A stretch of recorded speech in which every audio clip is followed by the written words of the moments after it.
I don't know about you guys, but I am always in the mood for some fresh baked garlic bread.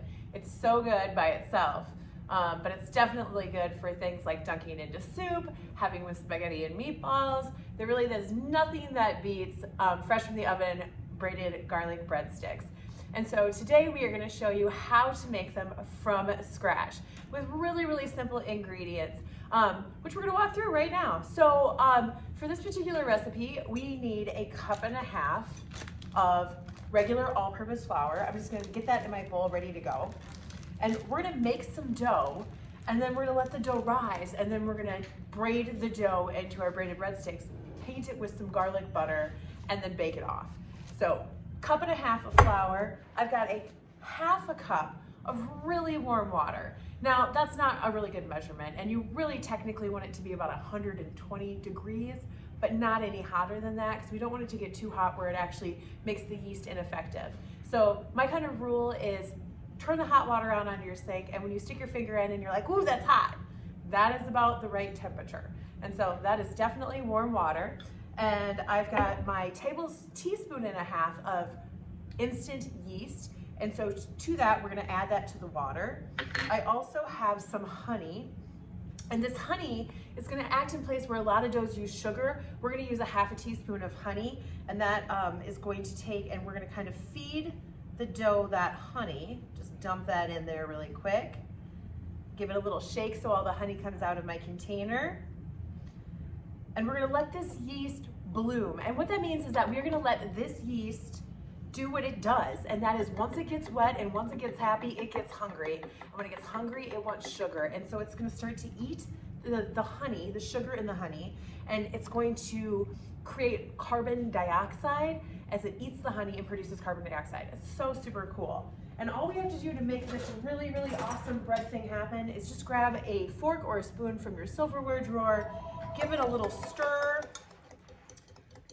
and let this sit here for about 2 to 3 minutes.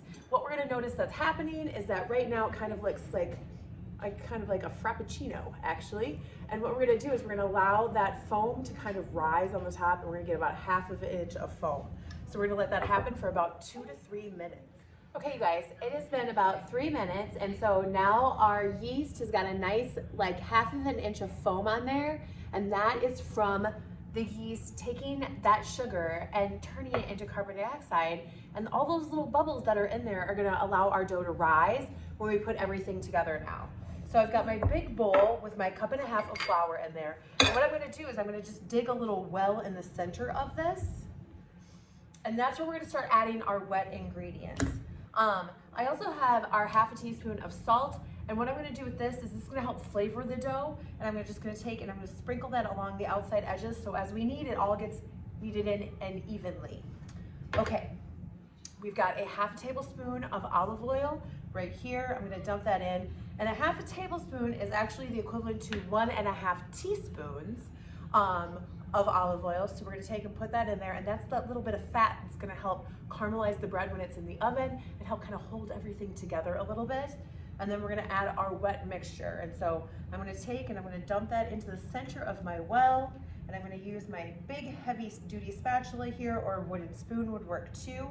And I'm gonna dump that into the center. And now what our job is gonna be is to turn this bowl of flour and water and honey, we're gonna turn it into dough. And this is not possible without you and a little bit of work. And so the first thing I like to do is I like to start in the center here. Now this is also something that can be done in a stand mixer if you have one at your house, and you can put these ingredients in there and put the hook attachment on it and let the hook do the work for you. So dough goes through a couple different stages as you're making it. The first stage is what I call like the shaggy stage of dough. And that is where the dough actually looks quite shaggy. It's just starting to come together. The water is just starting to stick to the dry flour. It's still pretty floury within my bowl. And once it gets to that stage, and that tells me that I can probably start using my hands to do this. And so you always want to make sure before you do any cooking that we wash our hands, make sure our hands are really clean when we're preparing food for ourselves or for our families and friends. And then I'm gonna take and I'm just gonna use my finger and get that extra flour off of the spatula, set that down for a minute, and then we're gonna start kneading the flour right inside of this bowl. So what I like to do is I like to scoop down to the bottom of the bowl, and then I take my hand and kind of fold it over and press it down. And I'm gonna keep doing that. And what that allows it to do is I'm folding it on top of itself inside of the bowl so that it's picking up all of the flour that's in the bottom of the bowl and kind of sucking that up like a little vacuum. And it's also allowing me not to get my countertop too messy. It's all staying in the bowl, so using a big bowl for this is really, really helpful.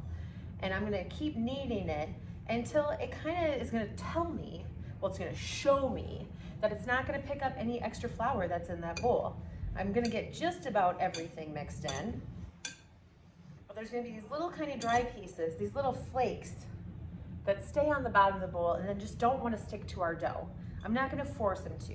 So you can see, I've got almost everything out of there, but there are those little bit of flakes there, and we're just gonna set that off to the side. I don't want that in this dough that we're gonna make our breadsticks out of. So then I'm gonna move to the countertop. Now, when you're on the countertop, my countertop is already a little floury from this dough.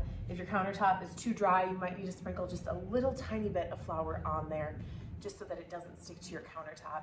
And then we're gonna keep kneading it. So I'm gonna keep folding it over on itself, and I kind of push it away from me and kind of rock it with my whole body, not just my arm pushing into it, because you can actually over knead dough and then it gets really, really tough. We wanna incorporate all of the dough together and make all of the wonderful elasticity of the dough happen without like smooshing it too much. Okay, so I've got my dough. Now, my dough I can feel in my fingers it's getting a little tiny bit sticky, which tells me it's time to grab my flour shaker and put just a little bit of flour on the countertop. If it's stickier than a Post-it note, you can use a little bit of flour. If it's not that sticky, you can just do it right on your countertop. Mine was a little stickier than a Post-it note. It was like an actual sticker. We don't want it to be sticky. All right, I'm gonna keep kneading this until it comes together as a nice, smooth, elastic ball. And I'm gonna show you what that looks like here as we're kind of kneading and going. And so I've got a nice, smooth, doughy surface, and it's got kind of a bit of a memory foam texture to it. And so what we can do now that it is smooth and it's kind of bouncy like that, it's not hard and rubbery. I can still smush it with my fingers if I want to, but when I smush my fingers in, if I let it sit there, it'll kind of ease back out like a memory foam pillow.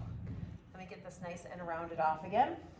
And I'm gonna grab another clean glass bowl, another big bowl. It doesn't have to be glass this time. It can be metal, it can be plastic. We just want it to be big enough so that when this grows to be twice the size, that the bowl is big enough to handle that. Because if we put it in too small of a bowl, when it goes to rise, it'll rise all over the top of the bowl. So I've got a nice big glass bowl here, and what I've just done is drizzled a little tiny bit of olive oil, maybe 2 teaspoons is all. And I'm gonna just kind of roll that around the bottom of that bowl, and then I'm gonna stick my dough in there, and I'm gonna give it a little twirl, and make sure that that is all covered. The olive oil is in the bowl so that as your dough is growing, it doesn't stick to the size of your bowl. It kind of helps like lift it. So it has like a little something to climb up and make sure that it doesn't stick to your bowl. I'm gonna wrap this in a little bit of plastic wrap. You can also wrap it in a dry, damp towel. That's where you get a towel and you get it damp with hot water and then really wring it out so there's no drippies. And then put that over the top of this. And then we're just gonna set it into a nice, warm, dry area so that the dough can rise. And it's gonna double in size. And after that happens, we're gonna show you guys how you can roll them into garlic knots. Mamma mia, it is time to make some breadsticks. We have let our dough rise and it is doubled in size. And so now what I'm gonna do is I'm gonna take our dough and we're gonna roll it out into some cool breadsticks. So I've got my surface here ready to go. Now, usually you put a little bit of flour on the countertop, but I actually kind of want to get these so that they're going to roll really nice. And so I've got just that olive oil that was in the bowl is really going to help me out here. We're going to make 5 different breadsticks. So I'm going to break this dough into 5 even pieces. Okay, so I've got 1, 2, 3, 4, 5 pieces ready to go here. And I've also got my butter melted and our little garlic salt packet here. And this is what we're gonna brush on our breadsticks before we put them in the oven. So I'm just gonna add that garlic salt to the melted butter and give that a little swirl here so that all comes together so we have something to put on top of these when we do this. So what I wanted to do is kind of show you here. We're gonna take this and I'm just gonna kind of knead it again into a little bit like a hot dog bun shape. And I'm gonna start to roll it here till it's about 6 inches long. And then we're gonna take and we're gonna snip up through this so that it gives it 3 legs so that we can braid it, okay? So we're gonna roll it, and then the longer you roll it, the bigger your breadstick's gonna be. So we're gonna do like, I'm gonna do kind of like, just like little ones that are gonna be perfect for dunking into my tortellini soup here. So I'm gonna grab my handy kitchen scissors, although you could also do this with a knife and a cutting board if you wanted to. And I'm gonna cut almost all the way up to the top. So I'm just gonna cut a strip off one side, okay? And make like a little leg here.